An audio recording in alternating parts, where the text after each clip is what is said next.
है देखो हे भगवान और बैसाख के दिन में होली के गाना चला होता रहा।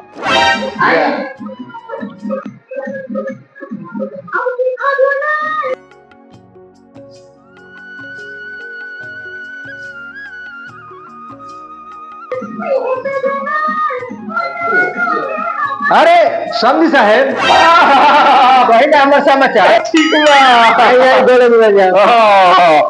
चली चली थक गलो हम चली बैठी। बहुत ज्यादा बैठी बैठी बबुआ तनी पंखा चलाओ बबनी तनी पानी लेके आओ तो तार बाबूजी आज बनी। और सब बताई हालचाल ठीक बा तो धान ठीक ठाक बा का धान ठीक हो या ना हो बुनी बरखा बरसते नहीं खे। हां ई तो ताव हो तो धान हो ना घास होस घास तो मत कहीं अब जाना मिलते नहीं का सो है दवाई छिटवा देनी। ठीक है बहुत बढ़िया हां दवाई छिटवा देनी। अच्छा बबनी आ गई बतियाई तो हां ठीक है जा तनी धान में घास ढेर हो। हां ठीक बा ठीक बा हां ठीक बा जी जाए। प्रणाम बाबूजी। खुश रहो खुश रहो खुश। पानी उनी पी लो बाबूजी। और सब बाबूजी ठीक बा सब बढ़िया बा। अब बाबूजी ठीक भी है सब ठीक बा सब ठीक बा। बबुआ सुनो ना सब बढ़िया बा।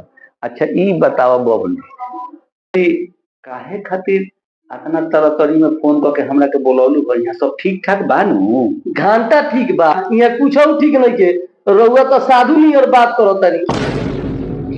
तो हम साधु नियर बात ना करी तो कहीं गोली चलाई बाबूजी हम रउआ के गोली चलावे खातिर बोलोनी हो और जौन बंदूक संदूक में रखल बा उ कवना कामे आई। बाबूजी हमारे साथ हमेशा हमरा के घूम टांगे के कहतारी और उ नदिया हमरा के घूर घूर देखतिया आ हमेशा हमरा के गोर मले के कहतिया उ हमरा के हमेशा खोसत रहता रह। यहाँ कोनो आजादी नहीं के हम ना रहेम ना रहेम ना रहेम ई घर शैतान के डेरा हो। अरे ई कोनो शैतान के डेरा ना हो ई तार ससुराल हो ससुराल बुझलू। कहा 10 दिन यहाँ होइल ना भई पहले तू लगलू अपन मन मानी चला ले। कोनो लड़की जब ससुराल में पहले पहले जाले तो उहाँ के लोग के मन जीते ले। तू तो करत नहीं खूब तू तो खाली इनकर शिकायत उनकर शिकायत इनकर शिकायत करत तारू।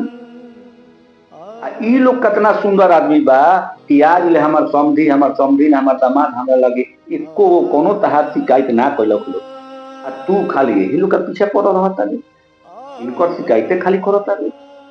तारा ससुराल में बसी के लक्षण नहीं खे बेटी बुझलू। कान खोल के सुन लो जैसन तार सास ससुरा मरद कही वैसा ही तारा करे के बा आ वैसा ही तारा रहे के बा। देख बेटी हम तारा के बिना माई के पोस के सियान कोइले बानी हम तारा के कहियो डांटनी ना आ यदि यहाँ तारा के वो डांटे वाला मिलल तो तारा सब भाग्य बा। घूंघट लाज शरम तो औरत के गहना होला गहना। बेटी बेटी माई बाप खातिर गला के फसरी ना होले। माई बाप चाहे तो ओकरा के पूरा जिंदगी पालन पोषण कर सकता लेकिन उसे का तार जिंदगी कट जाई तार जिंदगी संवर जाई। जिंदगी बहुत लंबा चौड़ा होला आ यहाँ यदि तारा के डांटे वाला मिलल बा एकरा के तू अपन सौभाग्य समझो।